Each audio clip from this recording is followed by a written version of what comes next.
Almarhum Dr. Haji Abbas Ilyas. Haji Abbas Ilyas. Lepas Mak Puan letak jawatan, Haji Abbas jadi presiden.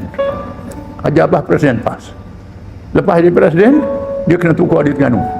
Zaman dulu, tahun 50-an, tukar Terengganu macam tukar ke Sarawak, Sabah lah. Zaman British dulu. Haji Abbas beri pada Dr. Burhanuddin. Kemudian, masa saya jadi naib presiden, Dr. Haji Abbas jadi naib presiden.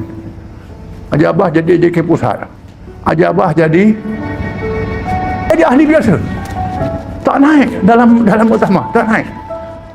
Tiap-tiap kali muktamar dia datang. Dr. Haji Abbas. Ini orang yang saya lihat, dia punya kehebatan Dr. Haji Abbas. Orang yang pertama menganjurkan pasukan perubatan jemaah haji dalam sejarah dunia Islam. Dr. Haji Abbas dia ni. Jadi ahli biasa pun dia hadir pejabat agung. Jadi presiden pun dia hadir. Jadi apa pun dia hadir. Di Kelantan, saya pernah tengok seorang Cikgu Nuh nama dia. Saya ingat nama dia, tak lupa, Cikgu Nuh. Di kawasan Pasir Sumbuh. Masa Kersih, Kelantan. Dia cikgu. Parti buat keputusan, cikgu kena letak jawatan.